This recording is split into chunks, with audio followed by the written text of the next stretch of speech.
It all started off as a normal day. We were leaving Gibraltar and off to Fuengirola. We were with our buddy boat, Summer's Sailing Kendra. Goodbye to Dwayne Johnson and goodbye to Epic Gas. Here you go, this is the view from the other side of the rock. This here is a view of the caves where they found the first ever adult Neanderthal skull in 1848. However, they didn't realise at the time what they had. So when a similar skull was found in Germany in the Neander Valley in 1864, they named the new species there. Otherwise it could have been known as the Gibraltarnathal, which doesn't really sound quite right, does it? They also believe that these caves were the last place that the Neanderthal lived before evidence of all Neanderthal died out. And then we were onto a bit of fixing. Our furler keeps jamming, so Hugh thought that he would see if he could fix it whilst on passage.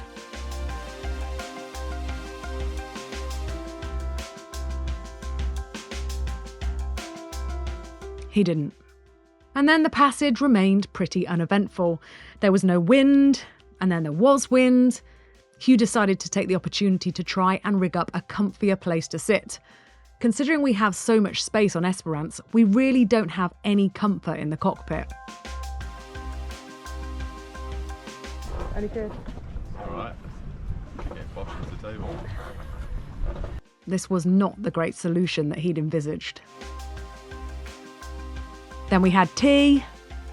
Then we thought we saw a whale. Then we realised we didn't see a whale. Meanwhile, on Kendra, things were much more interesting, as we will now show in this dramatic reconstruction.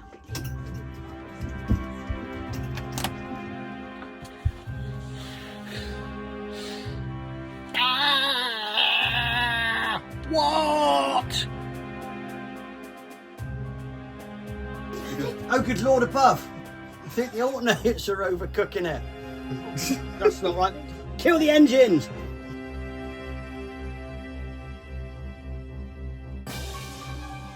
Why is it doing that?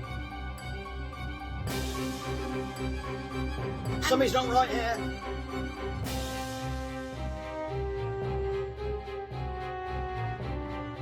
Why is it doing that?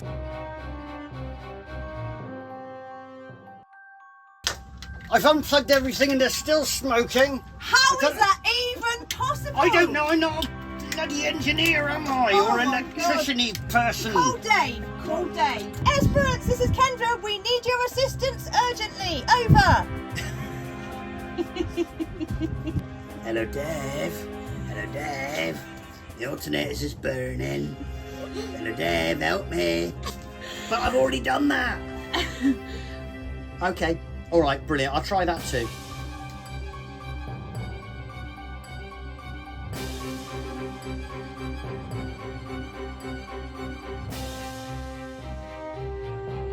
I think they're all right now. I see the smoke fading away.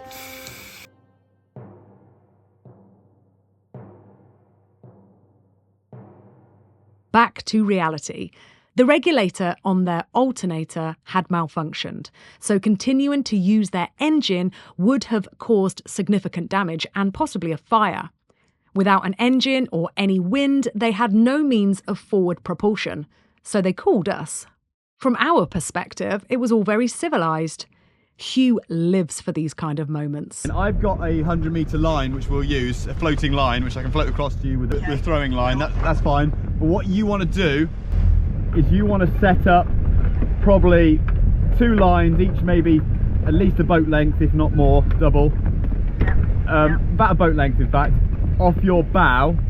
So you want one coming out of your starboard fair lead and one coming out your port fair lead, and going forward and forming a triangle. Does that make sense? With a nice big chunky bowline, a nice big bowline at the end of that, and then I'll put my tow line onto that bowline. Does that make sense?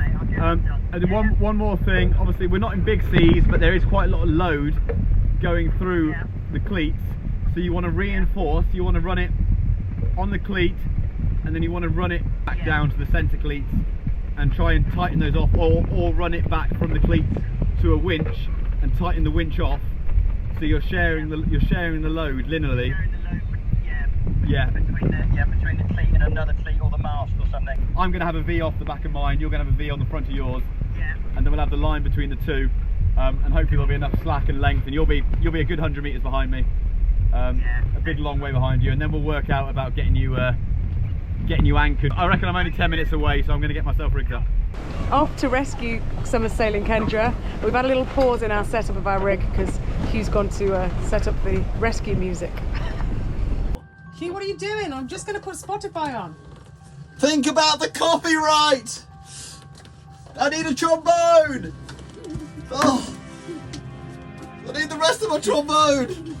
Can't record in these conditions! Thanks, Tills. Right, everyone quiet! Do the take! Back to actual rescue prep. We stowed a rope properly. Look at this bloody thing. Actually going to come in useful. So we set a bridle up, go back towards our winches, which we need to tighten up when it goes on the load. And those winches run to our cleats, so we're fairly secure. I've got my fixing point here, and then this line's going to go towards John. We needed a way of getting our line over to Kendra. Olden day ships would have used a monkey fist like this, which they would have thrown with the line attached. This one was made for us by our friend Duncan as a wedding present. However, it has a solid glass ball inside, which may have added to Kendra's worries. So instead, we used a plastic bottle with water inside. Hey, matey. Hi. Yeah, all good. We're completely rigged. You ready? So I'm going to send a throwing line across to you. It's on a plastic bottle with some water in it. Cool. So I'm going to throw that. You're going to hopefully catch that on your boat, and then that line will lead to the main line, which is about 100 meters long, and then that's the line. It floats, and we should be able to stick that, and then you can tie that onto your bowline, and that should be as simple as that. This is how John remembers events taking place.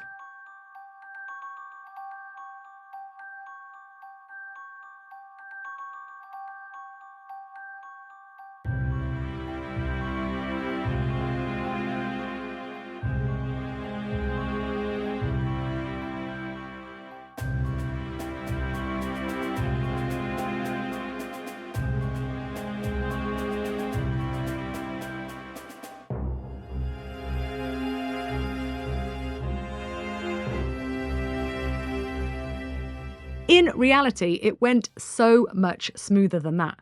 I think it's thanks to the rescue music.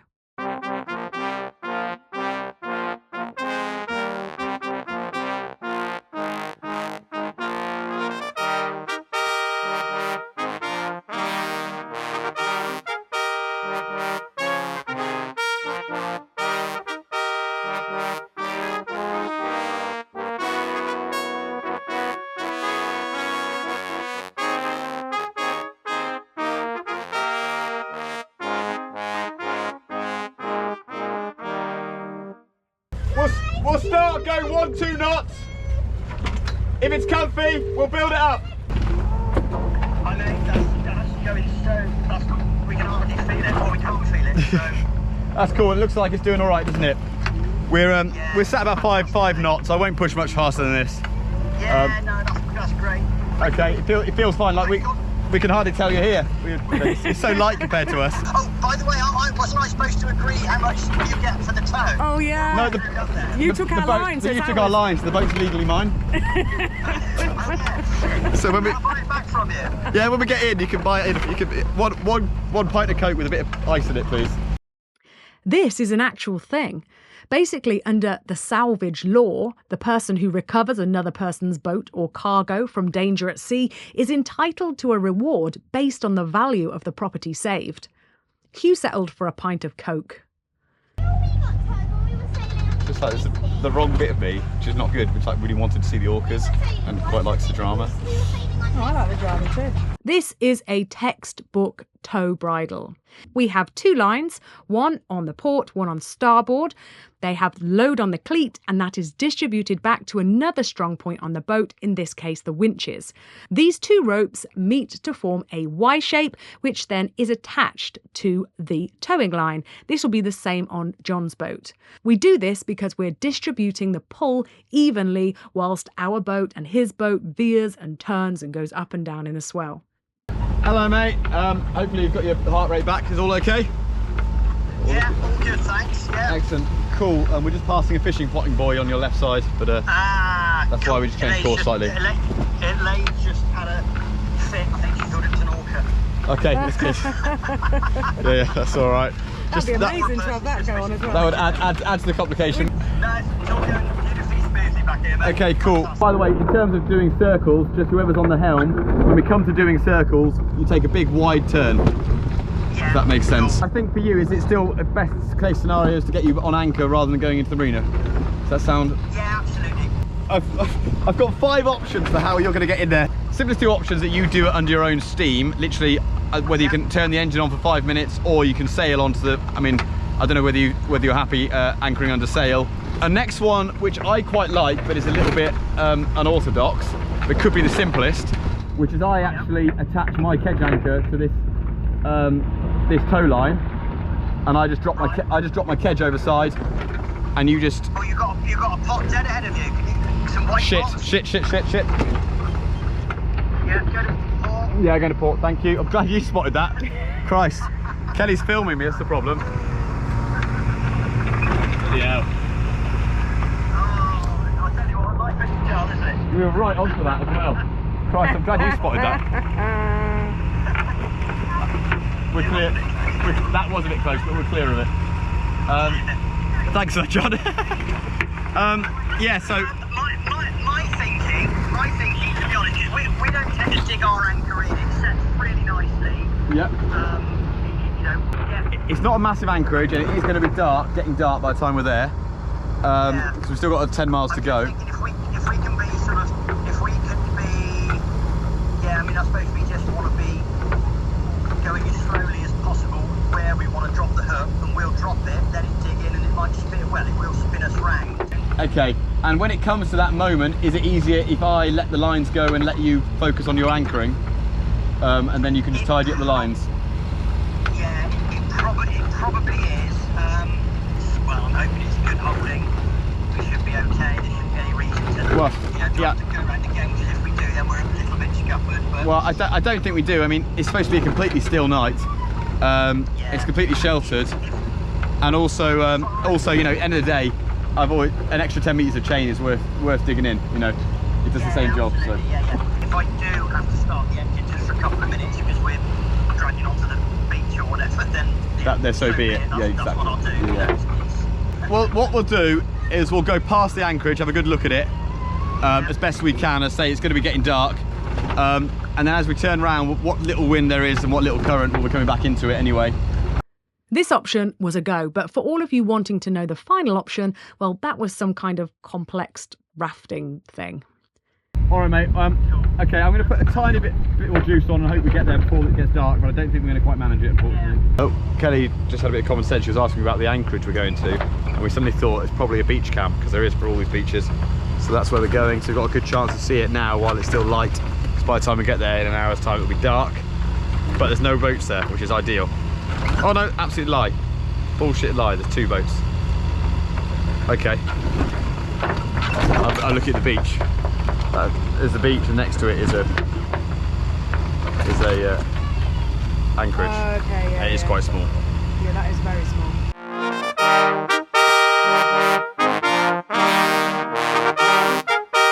It's very dark. Being able to use your imagination here, folks.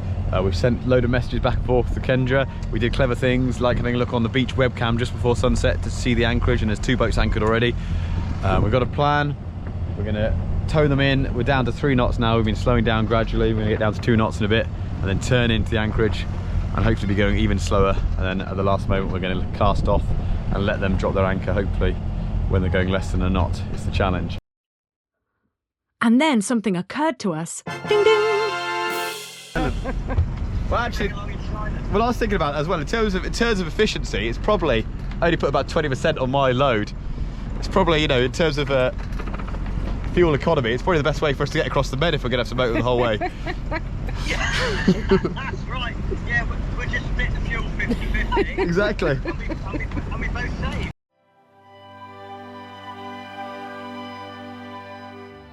I'd slipped.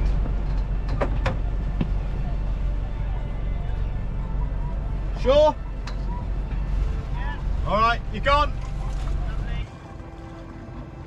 You guys look perfect there. If you drop there, you'll swing around nicely.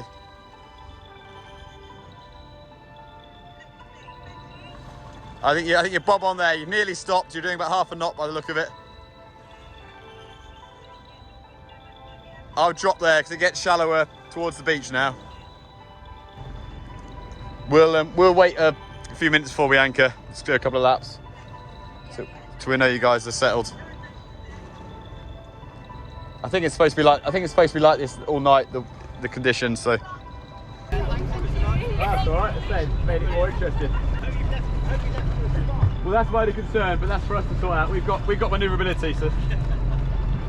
A very successful and smooth operation that went without a hitch. Hugh is always running these kind of scenarios in his mind, so to actually have one play out was literally a dream come true. Hugh was amazing. The next day, and all was well.